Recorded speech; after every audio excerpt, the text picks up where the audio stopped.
Your side business does not exist yet. Not because you're not talented, but because it's not in your calendar. And if it's not in your calendar, life has already filled that slot with something else. I spent years running on good intentions. I told myself I'd work on it after work, after the kids are down, first thing tomorrow. You know how all that ends. The day job ran long, life piled on, and by the time I had any space, I had no energy. And look, I needed my 7 hours sleep. I needed to try and get up for Fajr. So somewhere between all of that, the business just got lost and I would just never make any good progress on it. Now here's the thing, it wasn't a discipline problem, it wasn't a motivation problem, it was a scheduling problem. I was treating my own work like an afterthought, fitting it around everything else instead of protecting it like it actually mattered. The moment I put a single calendar block at 6 a.m, same time every morning, everything changed. It made things much more clearer for me and easier for me to get to work. In this video, I'm going to show you the exact system, why scheduling beats motivation every time, how to find the only slot that actually belongs to you, and why the 5 daily prayers are a great productivity framework that will help you with this, and how one protected hour can compound over years and becomes massive. So let's get into it.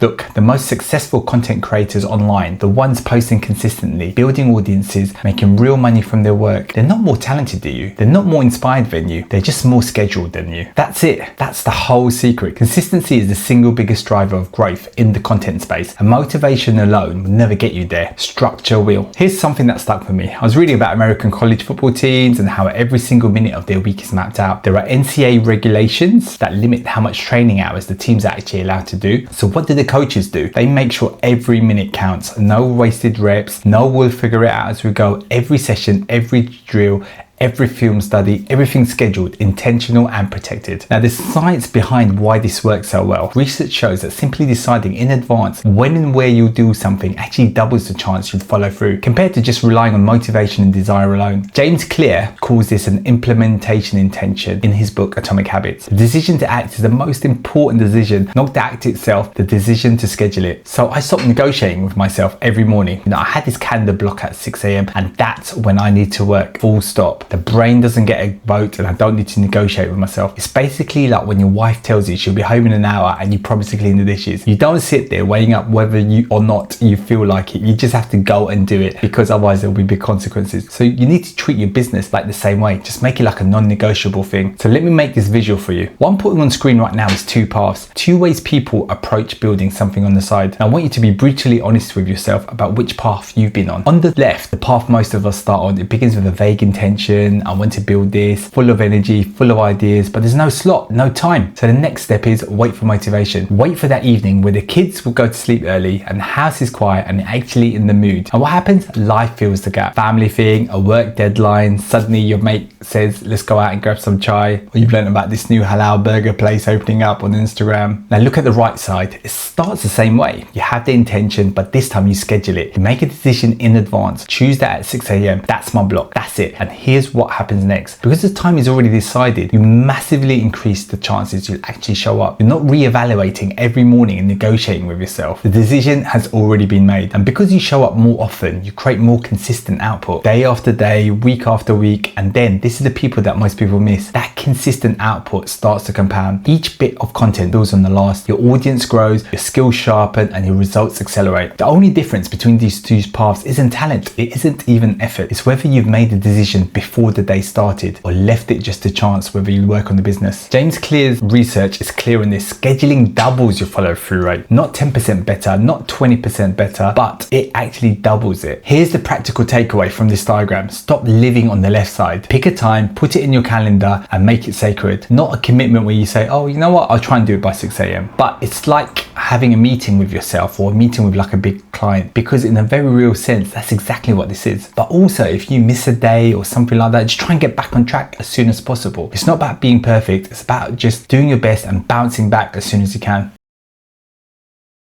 Okay, so you decided to block some time. Good. Now the question is when? And the answer almost every time is earlier. James Clear makes this point and it's deceptively simple. Do your most important work earlier in the day, because if something throws you off, you still have time to recover. Leave it until the evening and one WhatsApp notification later about another new halal place that does like crazy smash burgers with onions or something like that. And then that would just derail you and suddenly it's 10 p.m. and you've done nothing. Look, by evening I'm drained. My best thinking, my clear clearest focus, that's a morning resource. It gets used up. If I try and build something meaningful at 9 p.m. after a full day of work, kids and life, I'm just running on fumes. I'm just not going to be able to be productive at all. However, if you are someone that generally can work really well in the evening, that's totally fine as well. But morning gives you something that no other time of day reliably offers. It's that peace and quiet. Before the notifications start, before the demands begin, before anyone needs anything from you, this is your window. This is the only time that is generally reliably yours. Another thing about the morning, and I'll say more about this later when I talk about our prayer times, is that the morning gives you a built-in head start. You're already up, you've already done something, and most people haven't. And psychologically, it's like getting a win under your belt. It's starting the day with a win. Even a small one sets the tone for everything that follows. So the answer isn't complicated. Earlier, before the world wakes up and starts making claims in your time, that is your slot for you to do your work.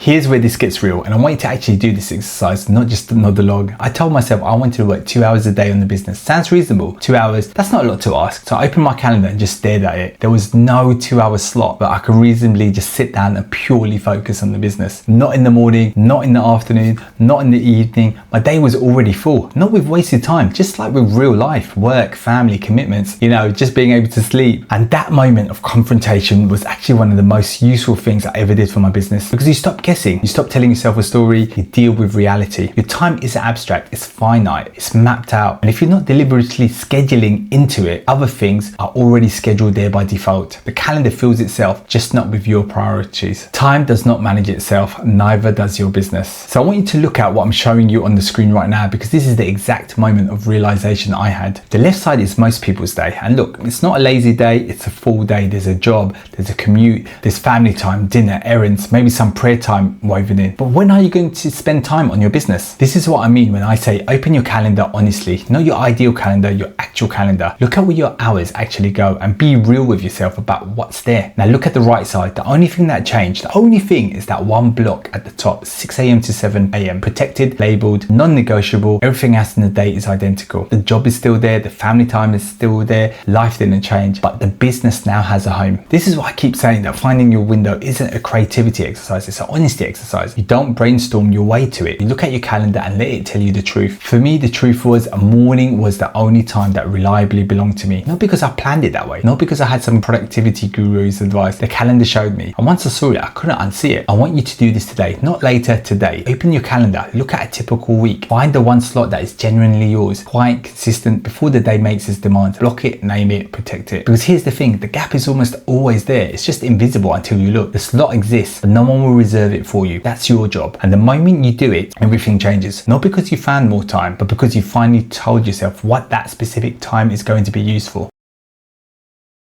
Now here's the part I genuinely love, and it's something I think Muslims don't sit with enough. As Muslims, we already have one of the most effective time management systems ever designed, built into our daily lives. 5 daily prayers, 5 non-negotiable anchors across the day. Fixed, structured, consistent. It doesn't matter what's happening, whether you're in a meeting, mid-task, or 12 minutes into a YouTube rabbit hole. Salah calls you back. That's discipline written into the architecture of the day itself. And honestly, if someone pitched the 5 daily prayers as a productivity framework, without the religious context, Silicon Valley would probably fund it immediately. They'd make it into an app and charge you $12 a month for it. But Fajr specifically, Fajr is an underrated business asset. You're already waking up before most of the world has even opened their eyes. That window between Fajr and sunrise, the stillness of it, focus of it, that is prime working time. You've done your ibadah, the house is quiet, the day hasn't made a single demand yet. The window is yours in a way that no other part of the day is. Use the prayers as natural transition points. Structure your work blocks around them rather than fighting against them. After Fajr is your deep work block. Zohr is a natural midday reset. Asr, Maghrib, Isha. Each one is a boundary, a breath, a built-in break that protects you from the kind of mindless, endless grind that most people burn out from. And here's the part that no productivity book can give you. You're getting the barakah of praying on time. That's a return on investment that no spreadsheet can calculate. We're not just optimizing for output here, we're building something with blessing in it. That's a different category entirely. Okay, let's zoom out. Because of all of this, the calendar block, the early morning, the prayer anchors, it's not really about an individual hour. The real reason to protect the daily time block is what that hour becomes over months and years. Dan Coe has a line I keep coming back to: 1 hour a day can build an empire. It sounds like a motivational poster, but it's actual maths. Large content creators talk about this honestly. The first 500 subscribers took them years of consistent effort, but the next million came faster, and the million after that came even faster. That's not luck. That's not a viral moment. That's compounding, doing exactly exactly what compounding does the moment you stop interrupting it. And look at what's on the screen now. This is a diagram I wish someone had showed me like 5 years ago, because it would have saved me a lot of wasted energy. 2 lines, same starting point, same person, same idea. The only difference is consistency. So the flat erratic line, that's the path I was on, not working consistently, not having a dedicated, protected 1 hour a day to work on this business. Now look at the curved line. Month 1, honestly, it almost looks identical to the flat line, but this is the part that fools people. You know, you're putting in the work and nothing dramatic is happening. The numbers are small, the growth feels small, and most people quit right here, convinced it's not going to work. But stay on that line. Month 6, there's a slight uptick. Month 12, the curve starts to bend. Year 2, now we're talking year 3. That's what Danco means by an empire. Not a million overnight, a compounding asset built 1 protected hour at a time that accelerates as it grows. The inflection point. This is the moment where the curve bends sharply upwards. And this doesn't come from breakthrough or a lucky break. It comes from the months of consistent work you did before anyone was watching, before it felt worth it. That's where the empire is built, in the boring, unglamorous, no one cares yet phase. But here's the thing that the flat line version of us never gets to experience, that acceleration. The creators talking about their 2nd million subscribers coming faster than the first, they're not bragging. They're describing physics, maths in motion, compounding of all the effort you've put in, the 1 hours over years and months. So 1 hour, scheduled, consistent, protected, that's the whole diagram. That's the whole system. The calendar block isn't a productivity trick, it's the investment vehicle. Show up every day and let it compound. Here's one thing I want you to take away from this video, not a list, just one thing. Free time never comes, never. I've been waiting for it for my whole life and it has never shown up once. But protected time, that you can create right now, today, with a decision. Here's the reframe I want to leave you with. Most people will watch this video, nod along, feel motivated for about 40 minutes, then do exactly what they were already doing, waiting for a gap that never appears. But you've now seen the diagram, you know the 2 paths, you know which line leads to the empire and which one stays flat. The question is, are you willing to protect and schedule that time? Here's the callback I said at the start. If your side business isn't in your calendar, it doesn't exist, not yet. But the word yet matters, because the moment you open your calendar, you find your morning window and you put that block in, it exists. You've created it, not from more hours in the day, but from a decision. So here's your micro commitment that you need to try and do for the week, which is not to totally change your calendar, but just open your calendar right now after this video and find 1 slot that you can do in the morning to work on your content creation, your business, your hobby, whatever it is, and block that time and put it into your calendar. And if you want me to go deeper into any of this stuff, please join my email newsletter, The Muslim Solopreneur, where I share lots more information about this stuff.